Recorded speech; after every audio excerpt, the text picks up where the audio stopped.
संविधान शिल्पी, महिलाओं के मुक्तिदाता और भारत भाग्य विधाता बाबा साहेब डॉक्टर भीमराव अंबेडकर जी के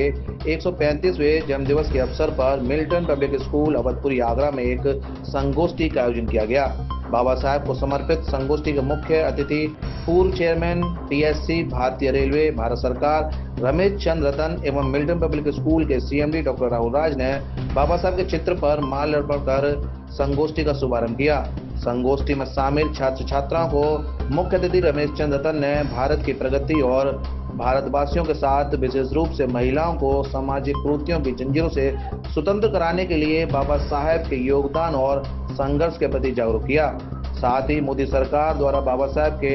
सम्मान में किए गए कार्यों पर प्रकाश डाला। बाबा साहेब डॉक्टर अम्बेडकर जी भारत रत्न और उनके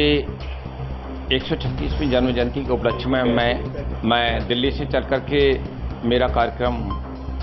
आज कैंट में विधानसभा में जयंती चीफ मुख्य अतिथि हूँ और उसी श्रृंखला में आपका Milton public school doctor Rahul Raj ji मेरे बहुत अति निकटतम हैं। उनके संस्थान में पहले भी मैं आया, लेकिन जैसे ही आज चूँकि डॉक्टर अम्बेडकर जी की जयंती का कार्यक्रम भारतीय जनता पार्टी और सरकार संपूर्ण देश में मनाने का काम कर रही है और उसका मैं ये कहना चाहूँगा कि असली श्रेय जो है जयंती मनाने का नहीं, बल्कि उनके जीवन को विकसित भारत, श्रेष्ठ भारत, शक्तिशाली भारत बनने की भूमिका में यशस्वी प्रधानमंत्री माननीय मोदी जी ने सबका साथ सबका विकास परिकल्पना को संजोते हुए बाबा साहब के जीवन को, उनके चिंतन को, उनके व्यवहार को, उनके समानता के अधिकार और समरसता के भाव को अपने जीवन में ढालते हुए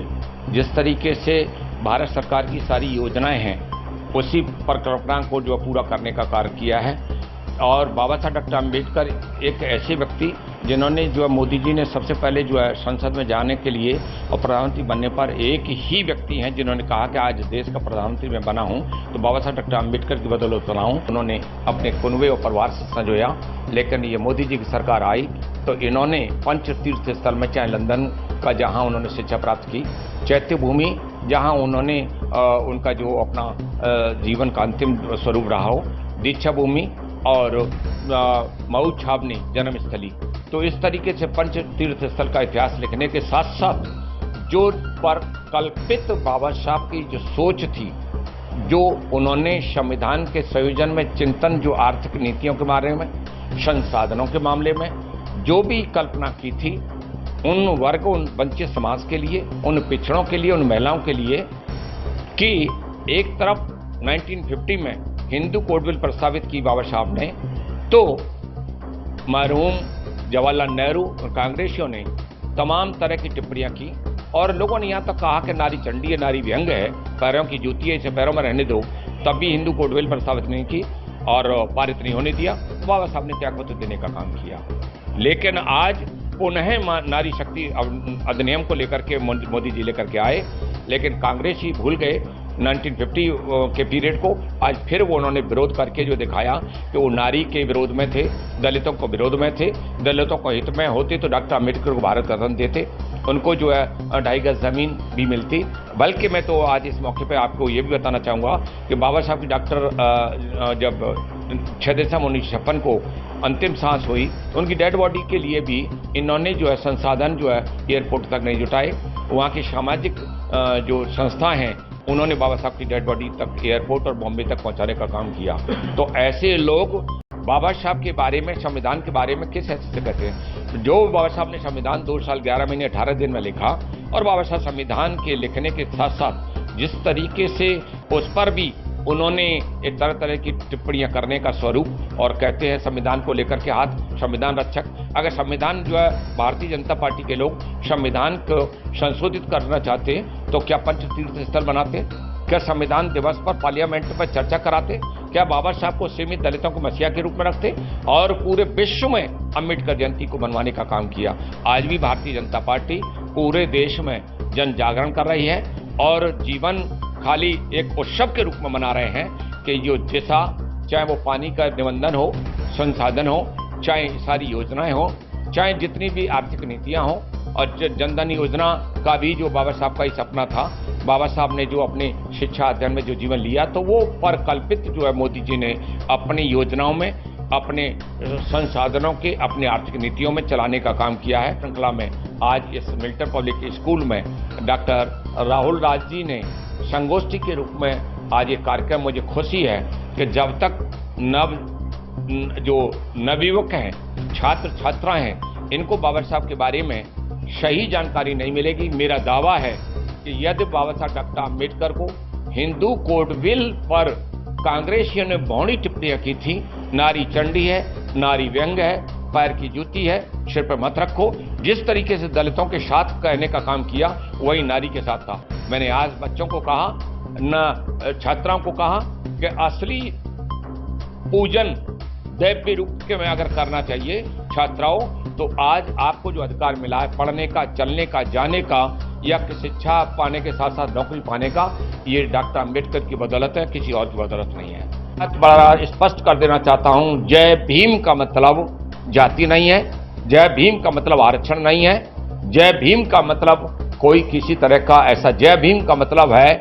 एक मानवता, जय भीम का मतलब है समानता, जय भीम का मतलब है समानता का अधिकार, जय भीम का मतलब है संघर्ष के संविधान का स्वरूप। इसलिए जय भीम का उच्चारण गलत तरीके से जो लोग करते हैं, जाति में सिमटने का काम करते हैं। अगर जाति से किया होता तो बाबा साहब ने संविधान देश के लिए नहीं दिया होता,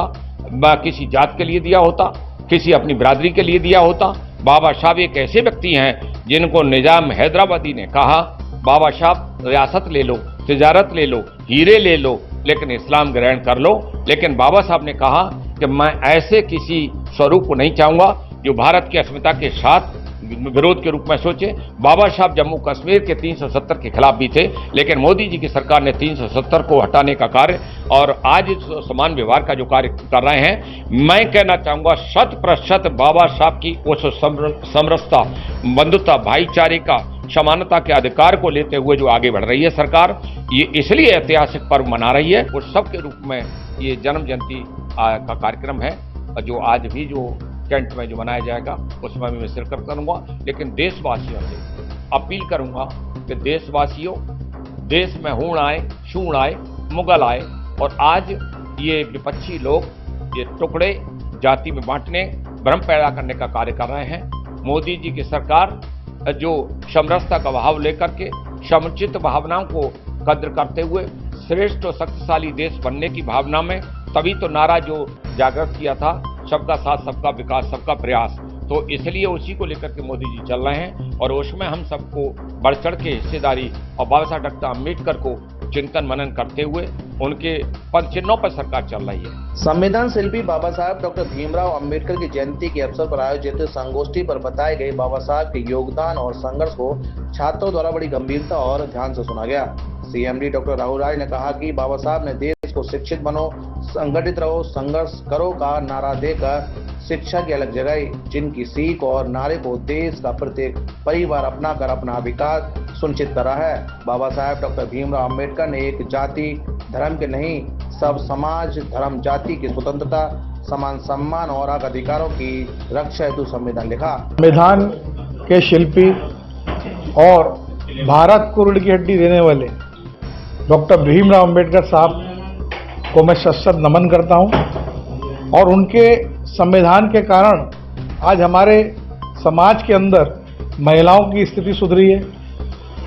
आत्मनिर्भरता आई है, शिक्षा का भाव बढ़ा है। एक समय एक दौर था जहां परिवार में तो छोड़ो गांव में एक आदमी शिक्षित होता था,